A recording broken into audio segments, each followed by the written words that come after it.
펴시기 바랍니다.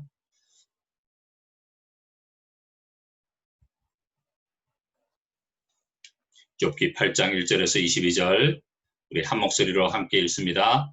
수아 사람 빌닷이 대답하여 이르되 내가 어느 때까지 이런 말을 하겠으며 어느 때까지 내 입의 말이 거센 바람과 같겠는가.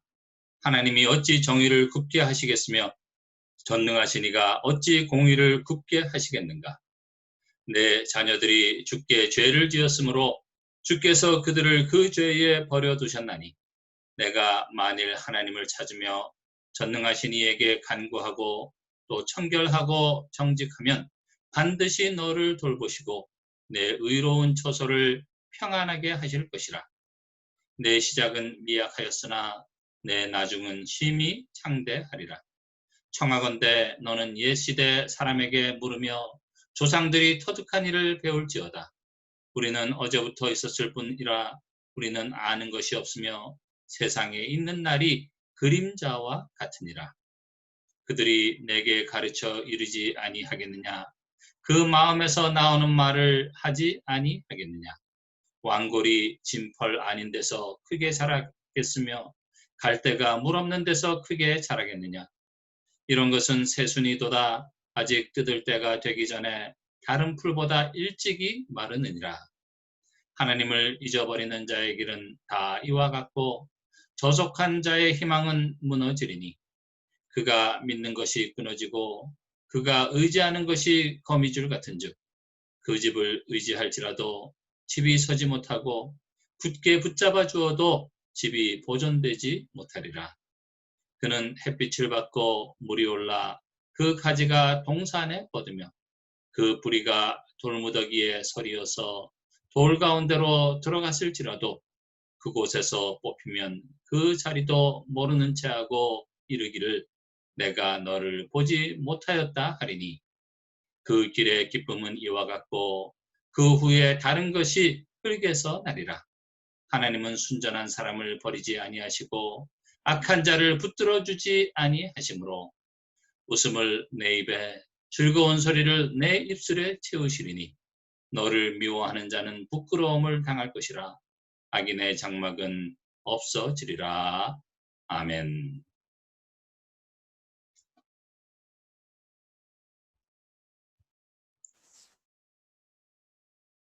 기도하겠습니다. 사랑과 은혜가 충만하신 아버지 하나님, 이 종이 하나님의 아버지의 말씀을 들고 대언합니다. 오직 말씀을 대언하는 나팔로만 삼아 주옵소서. 예수님의 이름으로 기도하옵나이다. 아멘. 네. 욥의 친구들은 환난을 당하는 욥을 찾아와서 처음 일주일간은 아무 말도 하지 아니하고 욥의 곁에 있어 주었습니다. 욥은 친구들의 위로에 힘을 얻었는지 입을 열어서 자신이 당하는 고통이 너무너무 극심해서 차라리 태어나지 않았더라면 좋았을 뻔했다고 말하면서 자신의 생일을 저주했어요. 욥이 가진 생각은 사람이 이 세상에 존재한다는 것 그 자체가 문제가 있다고 하는 것이었습니다. 그러자 제일 연장자인 엘리바스가 고난은 죄의 결과라고 하는 전통적인 교리에 입각해서 욥이 지은 죄가 있기 때문에 벌이 임한다고 했어요. 그러면서 욥에게 한탄과 원망을 그치고 하나님께 회개하고 돌아오면 하나님이 다시 싸매어 주시며 놀랍게 회복시켜 주신다고 말을 했습니다. 그때 욥은 마음의 고통을 불평하는 것이 어떠냐고 반박하면서 내가 고통 중에 있다 할지라도 비록 하나님의 말씀만은 잊지 않았고 거역하지 않았다고 했어요. 그러면서 하나님을 향해 우리의 인생이 도대체 무엇이간데 그렇게 신경을 쓰시며 상대하시느냐고 항의하고 자신을 좀 죽여줬으면 좋겠다고 했어요. 사실 이것이 사람들에게 가장 큰 숙제입니다. 사람은 하나님 앞에서 정말 아무것도 아닌 존재들이에요. 하나님 앞에서 벌레보다 못합니다. 그런데 하나님은 벌레만도 못한 사람에게 관심을 가지시고 사랑하시며 중요하게 보신다고 하는 거예요. 왜 그렇습니까? 하나님의 형상으로 창조되었기 때문입니다. 환난의 연단을 받은 후에 순금같이 되어서 나올 것이기 때문에 그렇습니다. 욥이 하나님께 하는 호소를 들은 빌닷이 욥에게 물었습니다. 1절, 2절 보세요. 수아 사람 빌닷이 대답하여 이르되 내가 어느 때까지 이런 말을 하겠으며 어느 때까지 내 입의 말이 거센 바람과 같겠는가. 빌닷은 욥의 하소연이 너무너무 지나쳐서 거센 바람과 같다고 했습니다. 거센 바람은 어느 쪽으로 불지 종잡을 수가 없어요. 왜 하나님께서는 열심히 신앙생활을 하려고 하는 사람들을 때로 가난하게 만드시고 또 자녀들이 사고나 병으로 일찍 죽게 만드시고 또 집안에 어려운 일이 일어나게 하십니까? 욥은 그 모든 일이 궁금했습니다. 그래서 하나님께 따졌습니다. 내가 범죄하였던들 주께 무슨 해가 된다고 저 같은 것을 주야로 징계하십니까? 하나님은 그렇게도 할 일이 없으십니까? 그 말을 들은 빌닷은 욥의 말이 지나치다고 생각했어요.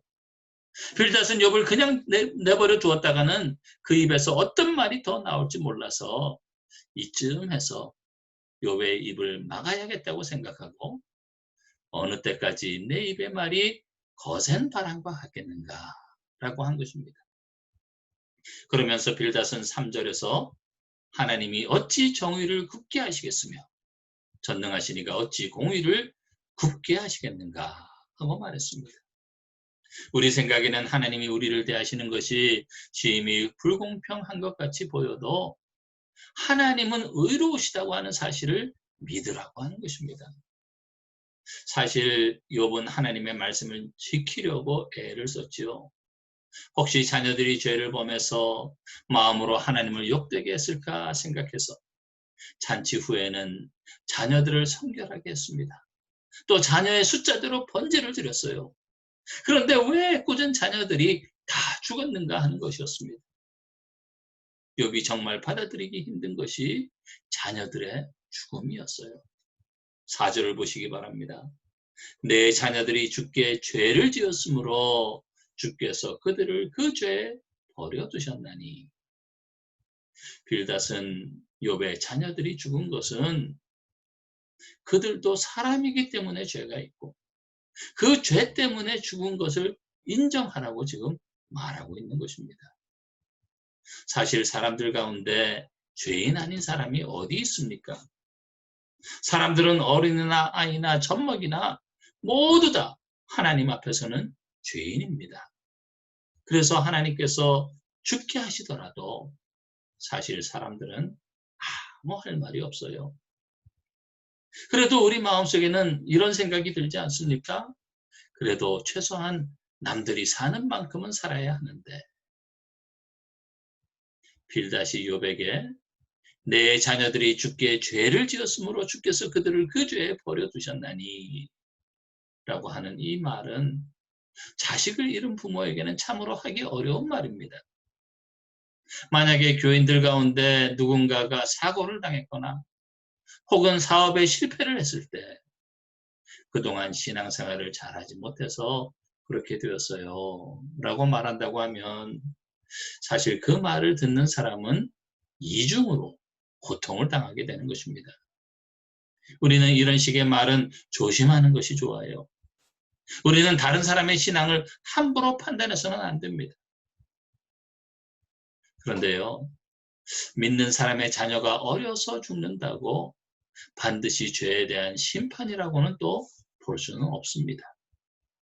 왜냐하면 천국이 얼마나 아름답고 좋다고 하는 사실을 안다면 오히려 이 세상에 오래 사는 것이 그만큼 더 손해일 수도 있어요. 결국 빌닷이 욥의 자녀가 죄 때문에 죽었다고 말한 것은 인과 법칙을 지나치게 적용한 탓입니다. 하지만 우리가 꼭 알아야 할 것은 반드시 일찍 죽는다고 심판을 의미하는 것은 아니라고 하는 사실입니다. 왜냐하면 사람은 누구나 다 한 번은 죽게 되어져 있어요. 욥의 자녀들이 세상에 더 오래 살면서 많은 경험과 일을 하지 못한 것은 아쉽지만 그렇다고 그들이 일찍 죽은 것이 반드시 심판이라고 볼 수는 없다고 하는 것입니다. 왜냐하면 천국이 얼마나 좋은지 알기만 하면 오히려 일찍 죽는 것이 복이 될 수도 있기 때문에 그렇습니다. 빌닷은 욥에게 지금까지의 과거 일에 너무 집착하지 말고 새롭게 하나님을 찾는 기회로 삼으라고 권면하고 있어요. 이것은 우리에게 굉장히 중요한 축복입니다. 하나님의 백성과 세상 사람의 차이, 가장 중요한 차이가 바로 여기에 있지 않습니까? 세상 사람들은 지금까지 살아온 모든 것을 항상 자기 어깨에 짊어지고 갑니다. 과거라고 하는 무거운 짐들이 아무리 애를 써도 떨어지지 않아요. 그러나 하나님의 백성의 엄청난 복은 그 어떤 것이든지 훌훌 털어버리고 완전히 새로운 인생을 시작할 수 있다고 하는 것입니다. 언제 그렇게 되어집니까? 우리가 하나님의 은혜를 받아서 거듭났을 때부터 그렇게 되어지는 거잖아요. 사도 바울은 고린도후서 5장 17절에서 그런즉 누구든지 그리스도 안에 있으면 새로운 피조물이라. 이전 것은 지나갔으니 보라 새 것이 되었도다 라고 했습니다. 그렇습니다. 믿는 사람들은 지나간 좋지 않은 일들을 다 털어버리고 새 인생을 시작할 수 있는 거예요. 왜냐하면 하루하루가 새롭기 때문에 그렇습니다. 예수 그리스도 안에서 하나님을 믿으면서 새로운 피조물로 살아가기 때문에 그런 거예요. 빌닷은 욥에게 새롭게 다른 일은 하지 말고 오직 하나님을 찾으라고 권면했습니다. 5절을 보세요. 내가 만일 하나님을 찾으며 전능하신 이에게 간구하고 우리의 참모습은 하나님이 만들어 주셔야 하기 때문에 우리는 하나님의 말씀을 항상 듣고 기도해야 합니다.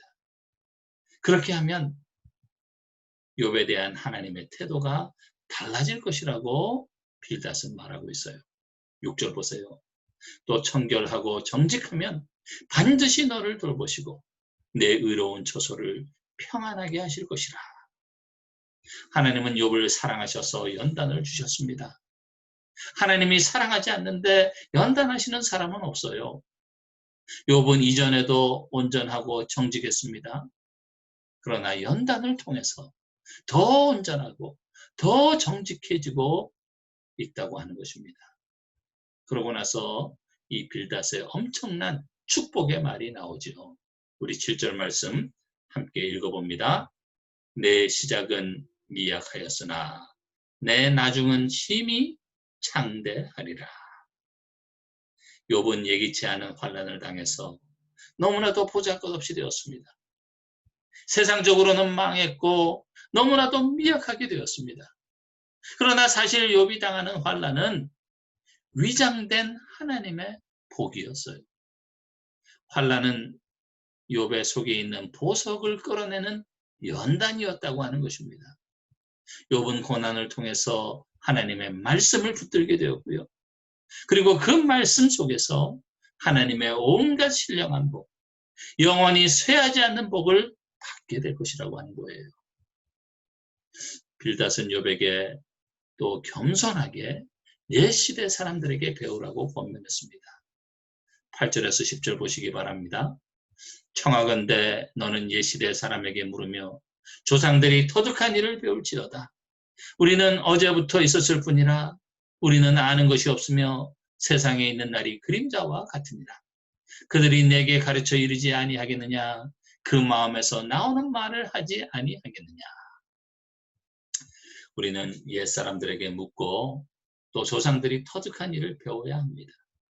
이것을 소위 말해서 간접 경험이라고 하죠.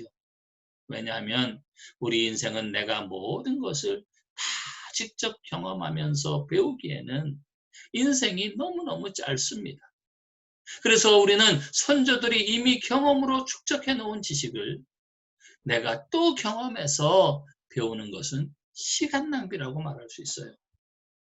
따라서 우리는 조상들이 시간과 공을 들여 축적해 놓은 지식이나 지혜를 배워야 되는 것입니다. 특별히 헛된 인생을 살지 않으려고 하면 하나님의 지식과 지혜의 말씀인 성경 말씀의 진리를 붙잡고 배워야 된다고 하는 거예요. 빌닷은 하나님을 잊어버리고 사는 세상 사람들의 무가치한 일들을 몇 가지 예를 들어서 설명하고 있습니다. 첫째는 왕골입니다. 11절, 12절을 보세요. 왕골이 진펄 아닌 데서 크게 자라겠으며 갈대가 물 없는 데서 크게 자라겠느냐. 이런 것은 새순이도다 아직 뜯을 때가 되기 전에 다른 풀보다 일찍이 마르느니라. 여러분 잘 알듯이 이 왕골이나 갈대는 물가나 강 옆에서 자랍니다. 습기가 많기 때문에 이 왕골이나 갈대는 다른 나무보다 빨리 자라죠. 하지만 이 왕골이나 갈대는 가치가 없습니다. 알곡을 맺지 못하기 때문이에요. 그래서 사람들은 왕골이나 갈대를 귀하게 여기지 않습니다. 13절 보세요. 하나님을 잊어버리는 자의 길은 다 이와 같고 저속한 자의 희망은 무너지리니. 다 이 왕골이나 갈대처럼 다 마른다고 하는 거예요.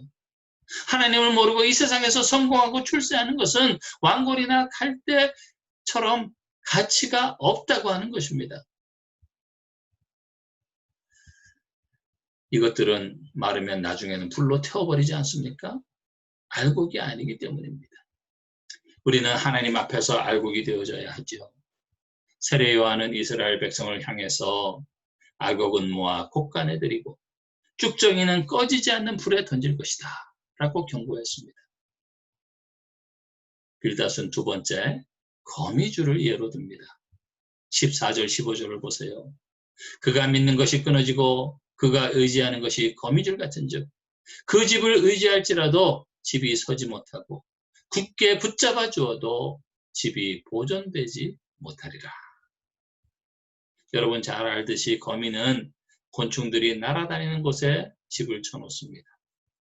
그러다가 나방이나 파리나 나비 같은 곤충들이 실수로 걸려들면 서서히 다가가서 뜯어먹습니다.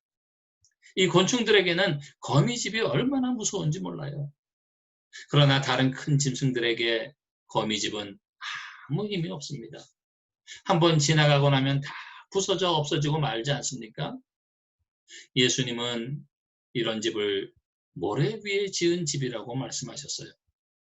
모래 위에 지은 집은 기초가 약해서 비가 오고 홍수가 나면 흔적도 없이 다 없어져 버립니다. 세상 복은 이와 같은 거예요. 하지만 하나님의 말씀으로 지은 집은 철근 콘크리트로 지은 집이기 때문에 웬만한 비가 와도 무너지지 않습니다. 세 번째는 식물의 비유를 듭니다. 16절에서 19절을 보세요. 그는 햇빛을 받고 물이 올라 그 가지가 동산에 뻗으며 그 뿌리가 돌무더기에 서리어서 돌 가운데로 들어갔을지라도 그곳에서 뽑히면 그 자리도 모르는 체하고 이르기를 내가 너를 보지 못하였다 하리니 그 길의 기쁨은 이와 같고 그 후에 다른 것이 흙에서 나리라. 나무는 수명이 아주 깁니다. 그러나 나무에 새싹이 나지 않으면 결국에는 마르고 썩어서 없어지고 말지요. 그리고 그 자리에는 새로운 싹을 내는 식물이 자라나게 됩니다. 하나님은 필요 없는 나무는 뽑아버리시죠. 예수님의 비유에서도 포도원에 무화과 나무를 심었는데 열매를 맺지 않으니까 주인인 하나님이 뽑아버리자고 했어요. 하나님은 이스라엘 백성에게서 좋은 포도 열매를 바라셨는데 들포도가 맺혔다고 탄식했습니다. 그러나 하나님께서는 열매가 있는 사람은 끝까지 지켜주시고 복을 내려주십니다. 20절, 21절을 보세요. 하나님은 순전한 사람을 버리지 아니하시고 악한 자를 붙들어 주지 아니하시므로 웃음을 내 입에 즐거운 소리를 내 입술에 채우시리니. 여러분 순전한 사람은 어떤 사람입니까? 말씀과 고난으로 마음속에 있는 거짓과 위선의 기름이 다 빠져나간 사람들입니다. 그들은 정직하고 겸손합니다. 위선적이지 않아요. 하나님께서는 이런 사람들을 붙들어 주신다고 하는 것입니다. 이런 사람들에게 기쁨으로 채워 주십니다. 그러면서 빌닷은 욥을 격려하고 있습니다. 22절을 보세요. 너를 미워하는 자는 부끄러움을 당할 것이라. 악인의 장막은 없어지리라. 빌닷은 욥의 신앙을 인정했습니다. 왜 사람들이 욥을 미워합니까? 그의 외모가 비참하고 그의 산업이 망했기 때문입니다. 그러나 왜 부끄러움을 당하게 됩니까? 사실 그것은 욥이 연단을 받는 과정이었기 때문입니다. 그러나 보석으로 변하지 않는 사람들, 세상 사람들은 왕골처럼, 거미집처럼, 식물처럼 모든 것이 다 없어지고 만다고 하는 것입니다. 여러분, 빌닷이 오늘 본문에서 하고자 하는 그 말의 핵심이 무엇입니까? 욥에게 너무 자신의 생각이나 감정을 가지고 하나님을 알려고 하지 말고 성경 말씀으로 돌아가라고 하는 것입니다. 우리는 성경 말씀 안에서 자신을 찾을 수 있고 성경 말씀 안에서 하늘의 복을 얻게 됩니다. 하나님께서는 이런 사람을 향해서 내 시작은 미약하였으나 내 나중은 심히 창대하리라 라고 말씀하십니다. 우리 모두 말씀 중심의 신앙생활을 하므로 나중이 창대해지는 복을 받기를 간절히 축원드립니다. 기도하겠습니다. 사랑과 은혜가 충만하신 아버지 하나님, 욥이 하나님께 하소연하며 하나님께 불만을 토로할 때 빌닷이 욥을 권면합니다.